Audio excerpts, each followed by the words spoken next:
తాకట్లో ఉన్న మీ బంగారాన్ని విడిపించి ఆ రోజు ఆన్లైన్ రేటుకి కొంటాం. Sharma gold company. నేటి కాలంలో మనిషి ప్రాణాలకు లెక్కే లేకుండా పోతోంది. మనిషిని చంపేయడం, ఆ తర్వాత శరీర భాగాలను ముక్కలు ముక్కలుగా నరకడం ఫ్యాషన్ గా మారింది. నిన్నటికి మొన్న హైదరాబాద్ లోని మీర్పేట్లో భార్యను చంపి ముక్కలుగా చేసిన ఘటన మరొక ముందే ఏపీలో మరో దారుణ ఘటన వెలుగు చూసింది.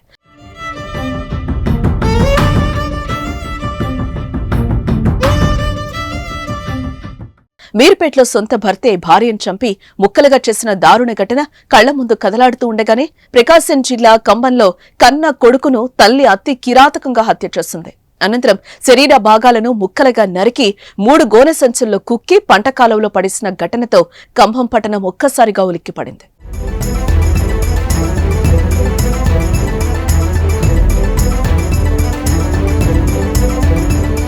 ప్రకాశం జిల్లా కంభం పట్టణం మేదర వీధికి చెందిన కందం సుబ్బారావు, లక్ష్మీదేవి దంపతులకు 4 కుమారులు. వీరిలో 3వ కుమారుడైన శ్యాంప్రసాద్ ఆటో డ్రైవర్ గా ఉంటూ కూలి పనులు చేస్తున్నాడు.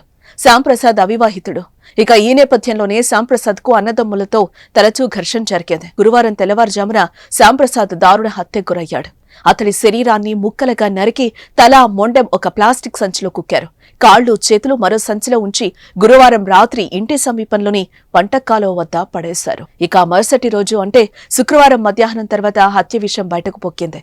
దీంతో విషయం తెలుసుకున్న కంభం సీఐ మల్లికార్జునరావు, ఎస్ఐ నరసింహారావు సిబ్బందితో ఘటనా స్థలానికొచ్చి మృతదేహం ఉన్న సంచులను పరిశీలించారు.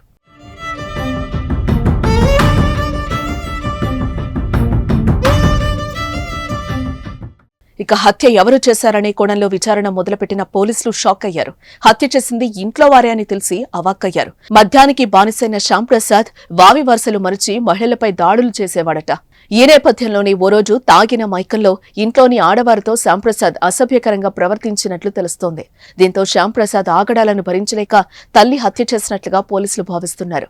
ఇక ఈ కేసులో అనుమానితులుగా ఉన్న శ్యాంప్రసాద్ తల్లి, అన్న, వారికి సహకరించిన ఆటో డ్రైవర్ను అదుపులోకి తీసుకున్నారు. ఇక ఈ కేసులో మరిన్ని వివరాలను విచారణ అనంతరం వెల్లడిస్తామని పోలీసులు తెలిపారు.